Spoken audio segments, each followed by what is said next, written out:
김상욱 의원에 대해서 국민의힘 내부에 있는 주류 측 입장에서는 매우 좀 고가운 눈으로 볼 거라는 생각이 들기는 합니다만 보수 핵심적인 자유민주주의 핵심적인 가치가 뭡니까? 다양성을 인정하는 거 아니겠습니까? 그리고 계속 과거도 마찬가지입니다만 이재명 당대표 문제가 있었을 때도 국민의힘은 왜 민주당 같은 경우는 저렇게 하나의 목소리만 내냐고 그렇게 공격했던 것이 국민의힘 아니었습니까? 저는 그런 측면에서 계속 국민의힘이 내란에 동조하면서 전체주의화 돼가고 있는 것 같다.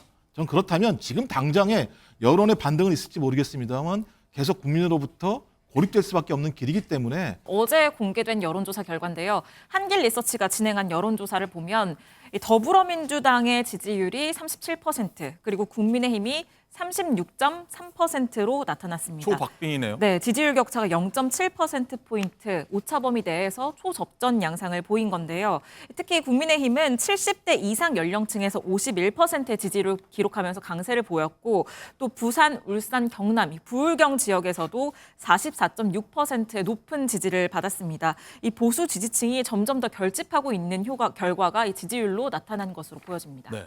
계속해서 당론의 반대표를 당론과 반대의 그런 행위를 하고 밖에 뭐 방송이나 언론과 인터뷰를 통해서 당론에 반대되는 행위를 한 김상욱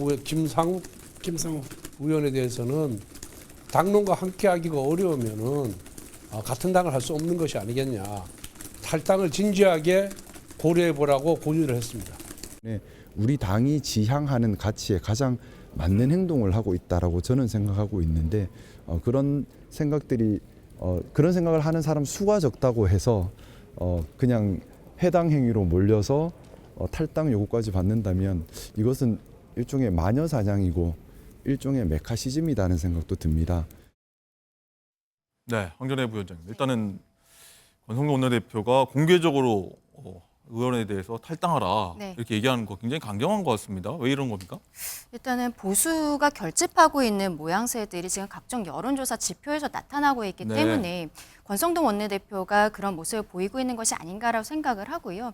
또 반대로 실상 지금 당대표 격인 비대위원장 같은 경우에는 권영세 비대위원장은 좀 많은 이야기들을 하지 않고 있습니다. 말을 아끼고 있는 이런 상황이죠. 저는 이것이 어떤 투트랙으로 가고 있는 것이 아닌가라고 생각을 어떤 하는데요. 투트랙인가요? 지금 이게 표결 같은 경우에는 원내에서 이루어지는 것이기 때문에 원내대표, 권성동 원내대표가 당의 표결에 있어서의 어떠한 그 의견을 함께하는 것에 있어 좀 앞서는 모습들을 보이는 것이고, 그리고 저는 권영세 비대위원장 같은 경우에는 중도층에까지 소구하기 위한 이런 형태로 강한 말은 안 하고 있는 것이 아닌가 그렇게 네. 생각을 합니다.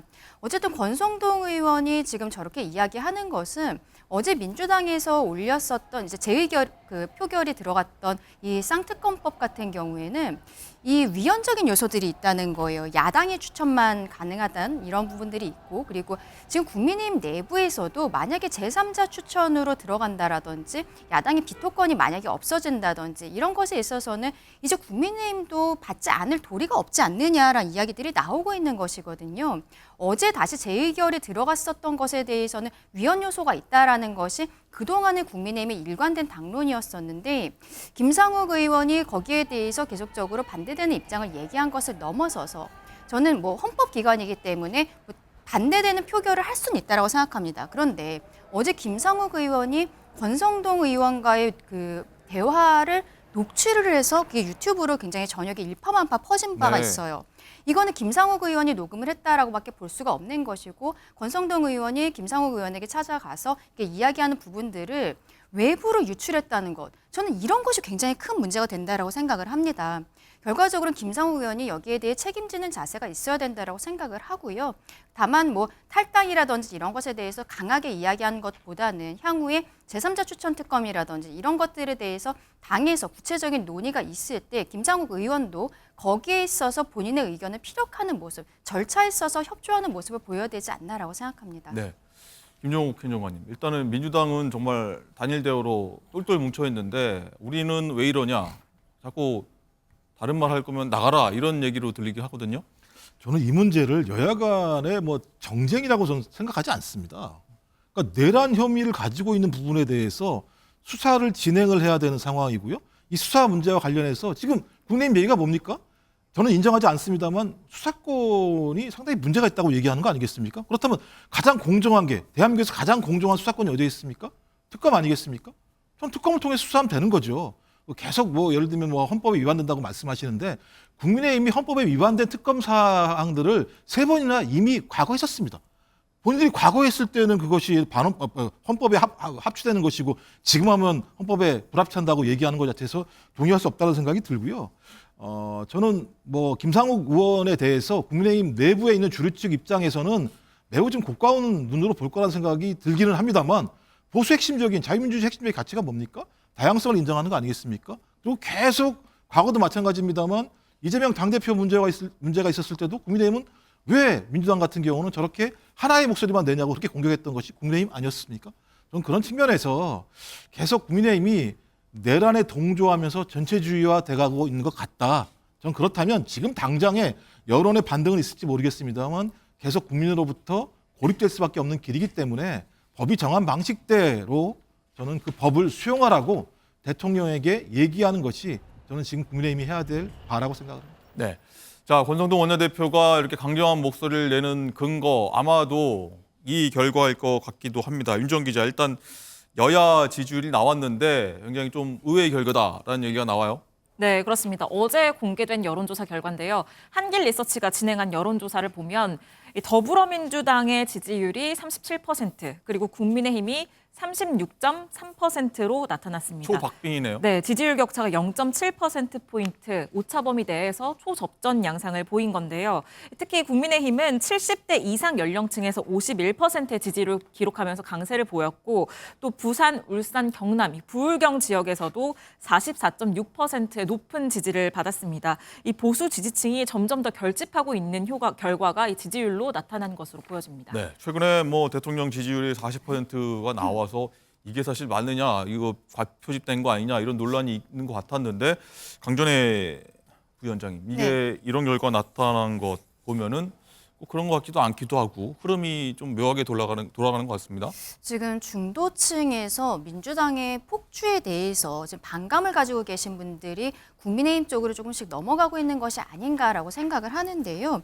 그동안의 대통령의 비상계엄 과정에 있어서 이 수단에 대해서 동의하지 않았던 부분들, 이분들은 민주당 쪽으로 좀 갔을 가능성이 높습니다. 그런데 사실상 지금 와서 생각을 해보면은 비상계엄을 선포하게 된 이유가 대통령의 입장에서는 행정과 사법이 민주당으로부터 마비가 되었다라고 이야기를 했었던 것이잖아요.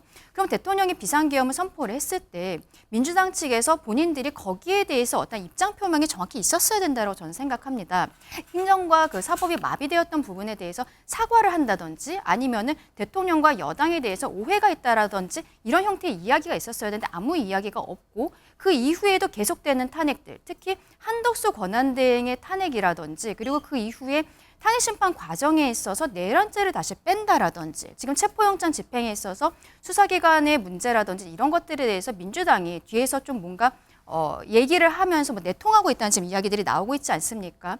국민들께서 보시기에 민주당에 대해서 실망하시는 부분들이 분명히 있을 것이고 대통령이 비상계엄이란 수단을 선택한 것은 잘못되었다라고 생각해도 그 과정에 있어서 어떤 민주당에 대한 책임을 이렇게 생각하시는 분들이 계시는 것이 국민의힘으로 중도 측에 조금씩 넘어가고 있는 것이 아닌가라고 생각합니다. 네. 일부 조사를 지금 저희가 보여드린 겁니다만 지난해 8월 수준으로 양당 지지율이 돌아간 모습 보면은 민주당 입장에서도 어떻게 보면 생각해 볼 대목이 아닌가, 어떤 조치, 대응 필요하지 않을까 싶은데요. 예, 뭐 당연히 고민을 해야 될 내용들인 거죠. 저 수치 하나가 중요한 게 아니라 제가 여론조사는 트렌드, 네. 추이를 봐야 되는 상황이거든요. 근데 일단 제가 볼 때는 이 여론조사도 튄 측면이 있습니다만 어제 나온 또 다른 여론조사 같은 경우는 정당 지지율 차이가 20% 정도가 나는 차이가 있었었고요. 그다음에 네.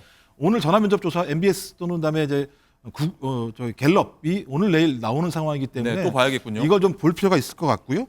또 하나는 지금까지 나오는 내용들은 제가 볼 때 보수층이 좀 과표집되는 측면들이 있어요. 이유는 뭐냐면 그 말씀드렸던 대통령 지지율이라고 하는 40% 정도 나왔던 내용들을 네. 보면 질문문항 3번부터 5번까지가 진보나 중도층 또는 탄핵에 찬성하는 어떤 유권자들 같은 경우 거기에 대해서 응답하기 어려운, 그래서 전화를 끌어버리는 일들이 많이 발생할 질문 문항들이 많이 있습니다. 이런 전반적인 상황을 고려해야 합니다만 그렇다고 하더라도 여론의 전체적인 추이 자체들은 국민의힘의 지지율이 일정하게 좀 상승되는 측면이기 때문에 그 부분에 대해서 민주당은 상당히 많은 고려를 해야 될 거라고 하는 측면들은 당연하다 생각이 듭니다. 네.